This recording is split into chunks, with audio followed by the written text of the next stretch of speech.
പ്രിയപ്പെട്ടവരെ, നമസ്കാരം. Indira Gandhi national open യൂണിവേഴ്സിറ്റിയുടെയും ശ്രീനാരായണ ഓപ്പൺ യൂണിവേഴ്സിറ്റിയുടെയും പ്രോഗ്രാം MA ഹിന്ദിയെ ഒന്ന് താരതമ്യം ചെയ്യുകയാണ് ഈ വീഡിയോയിലൂടെ.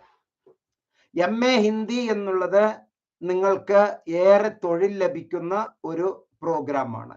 ഇഗ്നോ കോഴ്സ് എന്നുള്ള വാക്കല്ല, പ്രോഗ്രാം എന്നുള്ള വാക്കിറ്റിയുടെ മാതാവായിട്ടുള്ള ഇഗ്നോ രാജകുമാരിയാണ് ശ്രീനാരായണ ഗുരു ഓപ്പൺ യൂണിവേഴ്സിറ്റി. നമുക്കൊരു താരതമ്യം ചെയ്യുകയാണെങ്കിൽ, പക്ഷേ പക്വത, അതുപോലെ തന്നെ ലോക പരിചയം, മറ്റെല്ലാ കാര്യങ്ങളും ചെയ്ത് ശീലിച്ചിട്ടുള്ളത്, അങ്ങനെയുള്ള കാര്യങ്ങൾ നമ്മൾ പരസ്പരം ഒരു ധാരണയോടുകൂടി ഒരു താരതമ്യം ചെയ്താലാണ് ഏറ്റവും ബഹുഭൂരിപക്ഷം കുട്ടികളും ഇഗ്നോ തിരഞ്ഞെടുക്കാനുള്ള കാരണം, ഒന്ന് നിലവിലുള്ള ജോലിയുടെ അപ്ലിഫ്റ്റ്മെന്റ്, പ്രൊമോഷന് വേണ്ടി, മറ്റുള്ളതൊക്കെ ചെറുപ്പക്കാർ ഒന്ന് കിട്ടട്ടെ എന്നുള്ള അർത്ഥത്തിലാണ് പറയുന്നത്. ഈ വീഡിയോ ലൈവിൽ ഞാൻ വരാൻ കാരണം താങ്കൾക്ക് ഇതുമായി ബന്ധപ്പെട്ട് ഏത് തരത്തിലുള്ള ചോദ്യങ്ങൾ ഉണ്ടെങ്കിലും ഇവിടെ ചാറ്റ് ബോക്സിൽ ചോദ്യങ്ങൾ ചോദിക്കാം, അതിനുള്ള ഉത്തരങ്ങൾ ഞാൻ തരുന്നതായിരിക്കും.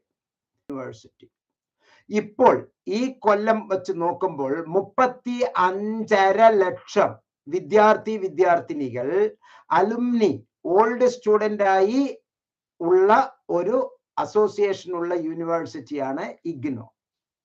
കഴിഞ്ഞ സെഷൻ മുതൽ 3 മാസം മുതലുള്ള ഒരു സെഷനിലൂടെ മാത്രമാണ് Sreenarayana Guru open university MA ഹിന്ദിക്ക് admission എടുത്തുകൊണ്ടിരിക്കുന്നത്. അപ്പൊ ഈ ആദ്യം അഡ്മിഷൻ എടുത്തത് MA മലയാളത്തിലുള്ള സത്യസന്ധമായ ഒരു താരതമ്യ പഠനമാണ് ഇവിടെ ഞാൻ ഉദ്ദേശിക്കുന്നത്. ഒരു കോഴ്സ് ഒരാൾ തിരഞ്ഞെടുക്കുമ്പോൾ നമ്മൾ ഉദ്ദേശിക്കുന്നത് 10 കാര്യങ്ങൾ അച്ചീവ് ചെയ്യാൻ കഴിയണം. ഒന്ന്, അതിൽ ഇരിക്കണമുണ്ട്. ആ പാഠ്യപദ്ധതി എത്രത്തോളം ഉണ്ടോ അതുപോലെ ആ കോഴ്സ് തുടങ്ങുകയും ആ പ്രോഗ്രാം അവസാനിപ്പിക്കുകയും ചെയ്യാൻ കഴിയണം. ആ ടൈം ബൗണ്ടായി പൂർത്തീകരിക്കുക എന്ന് പറയുന്നതില് pre admission activities, admission activities, post admission activities, ഈ 3 അവിടെ കൃത്യമായി നമുക്ക് ലഭ്യമാകണം. മാത്രമല്ല, അത് ലോകത്തുള്ള അക്സെപ്റ്റൻസിന്റെ, ലോകം അത് സ്വീകരിച്ചത് എത്രത്തോളം എന്ന് നമുക്ക് മനസ്സിലാക്കണം. അങ്ങനെ സ്വീകരിച്ചിട്ടുള്ള ആ യൂണിവേഴ്സിറ്റി നമുക്ക് എത്രത്തോളമാണ് ക്ലാസുകൾ തരുന്നത്, ആ ക്ലാസുകളുടെ പ്രത്യേകതകൾ എന്താണ്, എങ്ങനെയൊക്കെയാണ് ക്ലാസുകൾ എന്ന് നമ്മൾ വിലയിരുത്തണം. ആ ക്ലാസുകളോടൊപ്പം തന്നെ നമുക്ക് നല്ല രീതിയിൽ സ്റ്റഡി മെറ്റീരിയൽസ് ലഭ്യമാക്കുന്നുണ്ടോ എന്നുള്ളത് നമ്മൾ വിലയിരുത്തണം. അതുപോലെ തന്നെ ആ യൂണിവേഴ്സിറ്റിയിൽ നമ്മൾ അത് ഒരു സ്റ്റഡി സെന്ററിൽ പഠിക്കുമ്പോൾ നമുക്ക് ലൈബ്രറി ഫെസിലിറ്റീസും ക്ലാസുകളും എത്രത്തോളം നമുക്ക് ലഭ്യമാണ് എന്നുള്ളത് വിലയിരുത്തേണ്ടതുണ്ട്. ഒപ്പം തന്നെ അതിന്റെ പരീക്ഷണം, എഴുത്തു പരീക്ഷയാണോ, ഓൺലൈൻ പരീക്ഷയാണോ, ഓൺലൈനിലെ ക്ലാസ് ആണോ, മൂല്യനിർണ്ണയം എങ്ങനെയൊക്കെയാണ്, കണ്ടിന്യൂസ് ആൻഡ് കോംപ്രിഹെൻസീവ് ഇവാലുവേഷൻ എങ്ങനെയൊക്കെയാണ്, ഓൾ പെർഫോമൻസ് 100ൽ 90 മാർക്ക് നൽകുകയാണ് Indira Gandhi national accreditation council of ഇന്ത്യയാണ്. ഈ NAC എന്ന് പറയും, നാഷണൽ കിട്ടാൻ 1600 ചോദ്യങ്ങളിലൂടെ ഉത്തരങ്ങൾ കണ്ടെത്തി ആ ഉത്തരങ്ങൾ അവിടെ വരുന്ന NAC അധികാരികൾക്ക് ബോധ്യമായി അത് പ്രസിദ്ധീകരിച്ചിട്ടുള്ളതാണ്. ഇഗ്നോയ്ക്ക് കിട്ടിയിരിക്കുന്ന അവാർഡ് NACന്റെ ടോപ്പസ്റ്റ് അവാർഡ് A++ അവാർഡാണ്. ശ്രീനാരായണ ഗുരു ഓപ്പൺ യൂണിവേഴ്സിറ്റി ഇനിയും NACന്റെ പരിശോധനയ്ക്ക് വിധേയമായിട്ടില്ല. എന്ന് പറഞ്ഞാൽ അത് 3.5 മാസമേ ആയിട്ടുള്ളൂ. PSC കിട്ടി ജോലി ചെയ്യുന്നവർ 5 പേർ പോലും ഇല്ല. എല്ലാം കോൺട്രാക്ട് വ്യവസ്ഥിതിയിലാണ് വന്നിരിക്കുന്നത്. കോൺട്രാക്ട് വ്യവസ്ഥിതിയിലെ കുറെ റിട്ടയർ ചെയ്തിട്ടുള്ള ആളുകൾ, അങ്ങനെയുള്ളവരാണ് അവിടെ ക്ലാസ്സുകൾ പോകുന്നു. ഫുൾ പ്ലഡ്ജ് ആയിട്ടില്ല. പക്ഷെ ഇത്രം ഹെഡ്ക്വാർട്ടേഴ്സ് മാത്രം 120ൽ കൂടുതൽ ഏക്കറിൽ പരന്ന് കിടക്കുന്ന വലിയ ഒരു പ്രസ്ഥാനമാണ് ഇന്ദിരാഗാന്ധി നാഷണൽ ഓപ്പൺ യൂണിവേഴ്സിറ്റി. ഒരു കൊല്ലത്ത് MA ഹിന്ദിക്ക് ഏകദേശം 12,000-ൽ കൂടുതൽ കുട്ടികൾ ഒരു കൊല്ലം ഇഗ്നോയിൽ അഡ്മിഷൻ നേടുമ്പോൾ ഒരു 100-ൽ താഴെ കുട്ടികൾ, 120 കുട്ടികൾ മാത്രമേ ശ്രീനാരായണ ഗുരു ഓപ്പൺ യൂണിവേഴ്സിറ്റി PMNOTES-ലൂടെ, centre for behavioural science IGNOU help ഡെസ്കിലൂടെ അഡ്മിഷന് നിങ്ങൾ അപ്ലൈ ചെയ്യുമ്പോൾ അത് ഇഗ്നോ വെരിഫൈ ചെയ്തിട്ട് ഏതെങ്കിലും ഒരു ജില്ലാ കേന്ദ്രത്തിൽ പോയി നമ്മൾ സർട്ടിഫിക്കറ്റുകൾ കൊണ്ട് വെരിഫിക്കേഷന് പോകണം. അതും വെരിഫിക്കേഷൻ നടത്തുന്നത് ആരാണ്? യഥാർത്ഥത്തിൽ ഏജൻസിൽ വർക്ക് ചെയ്യുന്ന ഓഫീസ് അസിസ്റ്റന്റുകളാണ് താങ്കളുടെ ഈ MA ഹിന്ദി പോലുള്ള വലിയ സ്ഥാപനത്തിന്റെ സർട്ടിഫിക്കറ്റ് വെരിഫിക്കേഷന്. അവർക്ക് തന്നെ ചിലപ്പോൾ അറിഞ്ഞോളണമെന്നില്ല. PG ഇല്ലാത്ത കുട്ടികളാണ് ഈ അഡ്മിഷൻ വെരിഫിക്കേഷൻ നടത്തുന്നത്. അവരെ ഞാൻ കുറ്റപ്പെടുത്തുകയല്ല. അതിന്റെ സ്ട്രക്ചർ ഇപ്പൊ ജനിച്ചിട്ടല്ലേ ഉള്ളൂ, അതിന്റെ സ്ട്രക്ചറാണ്. അതുകൊണ്ടാണ് അത് പറഞ്ഞത്. അതുകൊണ്ട് തന്നെ അവർ TC എല്ലാം ആവശ്യപ്പെടുന്നുണ്ട്. ഇഗ്നോയ്ക്ക് TCയുടെ ആവശ്യമൊന്നുമില്ല. അത് 2 ദിവസം കൊണ്ട് 3 ദിവസം കൊണ്ട് ഓട്ടോമാറ്റിക്കലി ഇഗ്നോയുടെ അഡ്മിഷൻ കൺഫേം ധരിപ്പിക്കേണ്ടതുണ്ട്. പിന്നെ സിലബസിന്റെ കാര്യവും കരിക്കുലത്തിന്റെ കാര്യവും ഈ വീഡിയോയിൽ താങ്കൾക്ക് നൽകുന്നത്. ഇഗ്നോയില് നമുക്ക് ഫസ്റ്റ് ഇയറിൽ പഠിക്കാനുള്ളത് 4 പേപ്പർ മാത്രമേ ഉള്ളൂ. ഫസ്റ്റ് ഇയറിൽ പഠിക്കാനുള്ളത് MHT2, MHD3, MHT4, MHD6 എന്നുള്ള 4 പേപ്പർ മാത്രമേ ഫസ്റ്റ് ഇയറിൽ പഠിക്കേണ്ടതുള്ളൂ. സെക്കൻഡ് ഇയറിൽ നമുക്കിവിടെ കണ്ടാൽ അറിയില്ല, പ്രഥമ വർഷ, 1-ാം വർഷം. പിന്നെ അനിവാര്യ പാഠ്യക്രമം ഏതൊക്കെയാണ് എന്ന് ഇവിടെ കൃത്യമായിട്ട് അതിൽ നമ്മൾ പറഞ്ഞിട്ടുമുണ്ട്. 1-ാമത്തെ വർഷം, 2-ാമത്തെ വർഷം, ഇവിടെ ദ്വിതീയ വർഷ, പ്രഥമ വർഷ.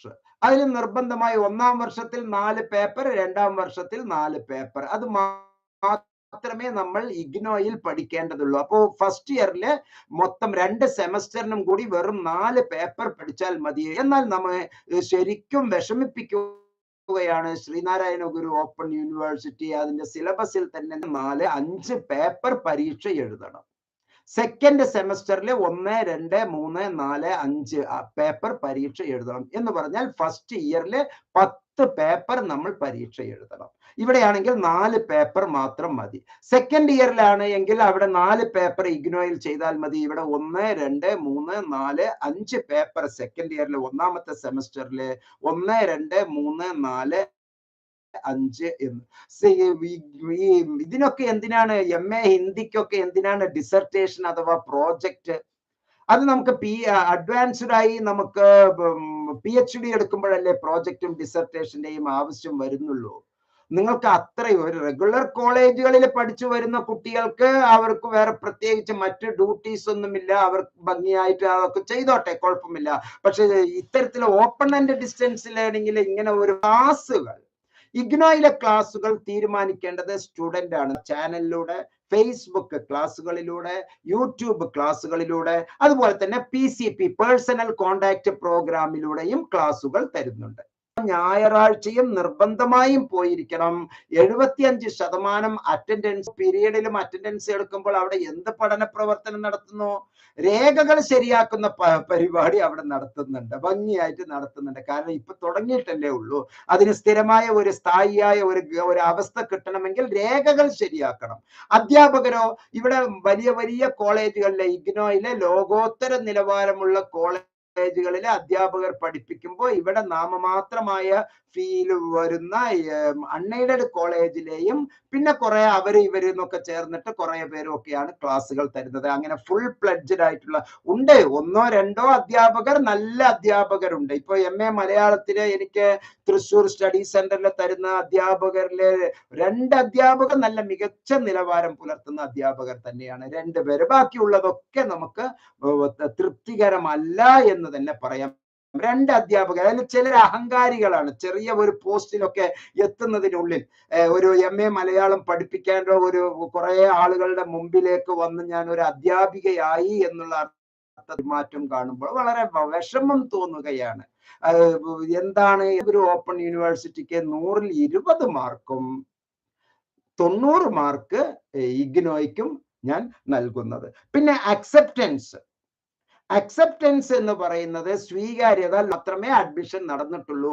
അതിന്റെ സ്വീകാര്യതയെ പറ്റി പറയാൻ ഇനിയും ആയിട്ടില്ല. പക്ഷെ വളരെ താഴ്ന്ന നിലവാരത്തിൽ ശ്രീനാരായണ ഗുരു ഓപ്പൺ യൂണിവേഴ്സിറ്റിയുടെ പുസ്തകം കെങ്കേമമാണ് കേട്ടോ.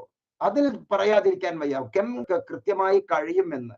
കാരണം കേരളത്തിലെ അധ്യാപകരായി വന്നിട്ടുള്ളവർ പൂർത്തീകരിക്കുന്നതിന് ഒരു പരിധി ഉണ്ടല്ലോ. ഓക്കെ, ഇവിടെ ഇഗ്നോയുടെ പ്രത്യേകത എന്ന് പറയുന്നത് 45 ദിവസം പരീക്ഷ നിൽക്കുമ്പോൾ പരീക്ഷ അവസാനിക്കുന്നതിന് മുമ്പേ റിസൾട്ട് പ്രഖ്യാപിച്ചു കഴിഞ്ഞു.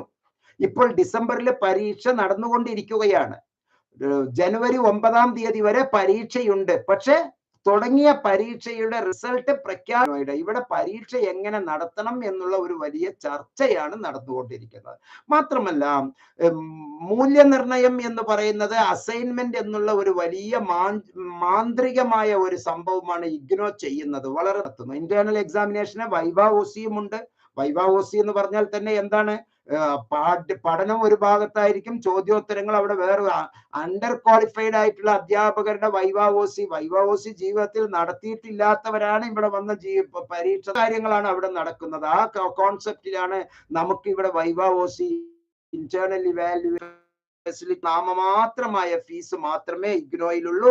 ഓവറോൾ നൽകുന്നത് ശ്രീനാരായണ ഗുരു ഓപ്പൺ യൂണിവേഴ്സിറ്റിയേക്കാൾ ഒരു 100 മടങ്ങ് ഗുണപ്രദമാണ് ഇഗ്നോയിലെ. ആകെ 4 പേപ്പർ ഫസ്റ്റ് ഇയറും 4 പേപ്പർ സെക്കൻഡ് ഇയറും മാത്രം പഠിച്ചാൽ ഇഗ്നോയിലൂടെ നമുക്കൊരു MA ഹിന്ദി എടുക്കാം.